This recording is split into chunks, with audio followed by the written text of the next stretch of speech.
Up, it's me, Seth with SethPerler.com. Hope you're having a great day. It is probably Thanksgiving break for you all, so I am sending this out a little bit early this week. And what I wanted to talk about today is how to do your homework over Thanksgiving break. Here's the problem. One, it doesn't happen. Students often and parents often intend to get certain projects done over Thanksgiving break or on trips or vacations and stuff like this, but it usually doesn't happen with kids who struggle with executive function. Now, why it's really important right now is because it is crunch time. It is the end of the semester. After Thanksgiving break, you guys have 2 or 3 weeks before winter break. And if your grades are at all borderline grades, like if you have a C that may become a D or an F, a D that may become an F, or an F anyhow, and you're trying to bring it back up, if your grades are not where you want them to be, what's likely to happen is that things are actually going to get worse right now. So you have to anticipate that in order to plan for it. And what I mean by getting worse is that the last week of school before break is often filled with exams, papers, projects, and something that has to do with a reading assignment. So there are 4 things: longer reading assignments that something has to be done with them, big projects, big exams, and big papers or essays or what have you. So there are 4 big things aside from the normal homework, but usually on that last week, those things are due. And when students struggle with executive function, they often don't get them done or don't get them done in time, and then rush it and get it in, and it's just not high quality. So one of the problems is, one, that it's crunch time. Two, another problem that's going on right now, particularly with the break, is that those of us who struggle with executive function have an unrealistic expectation of how much time, or perception of how much time and energy it will take to accomplish the tasks that need to be done. So a lot of you right now know that you want to get something done over break, and you might be telling your parents, yeah, I'm going to get this done, I'll get it done Saturday, or I'll do it over break, just leave me alone.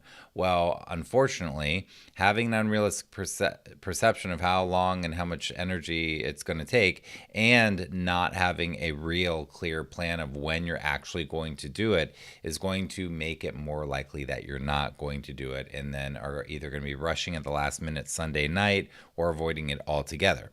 So here is what I recommend. Number one, over your break, don't plan that you're going to, over Thanksgiving break, work a half hour on Thursday, Friday, Saturday, and Sunday. Don't do that. It's not realistic. A half hour isn't even enough time to get started.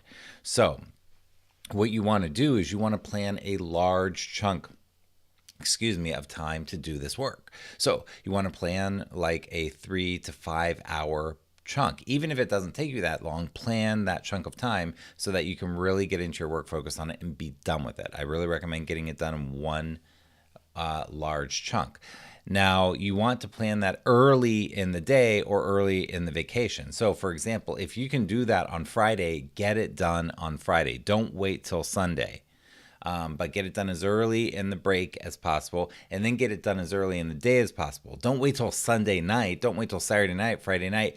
Do it in the morning. Do it early in the day. The earlier in the day, the better. Next, you're going to want to make a detailed plan of when you're going to do it and what you're going to do. So I recommend using something like this, although you certainly don't have to, but this is my today's plan sheet that is on my website. But it has your number one priority, and then it has a list for tasks, and then you can write how long you think they'll take and put what order you want to do them in. So make a very clear plan, a detailed plan of how you're going to do the work and what time you intend to do it on what day. So you want to say, I'm going to work on my stuff from 10 a.m. to 2 p.m. on Saturday, and I'm going to do this, this, and this in this order. So the better your plan, the more likely you are to do it. And then finally, you want to use a timer to help you get started. If you're somebody who procrastinates, get a digital timer that is not on your cell phone and use that timer to help you start. And go ahead and set it for 10 minutes. Just get a 10-minute little push in, or 20 minutes or 15 minutes, whatever it is, but make it so that it's not an overwhelming amount of time, and use it to help you get started. And guess what? You're going to stop and you're going to need to get started again. That's what happens. When you struggle with focusing on things for long periods of time, you're going to get distracted. Well, how do you get undistracted? It's not rocket science. You just restart. And the timer is just a great way to restart. So recheck your plan, see where you're at on it, and restart. So again, those things were, boom. 1, plan large chunks. 2, plan them early in the day and early in the vacation. 3, make sure your plan of what you're going to do during that time is detailed. And 4, use a timer to start. I do hope you have an awesome Thanksgiving break. I am very grateful for you, and I hope you're grateful for the education you're getting, and just have a great break right now. Take care.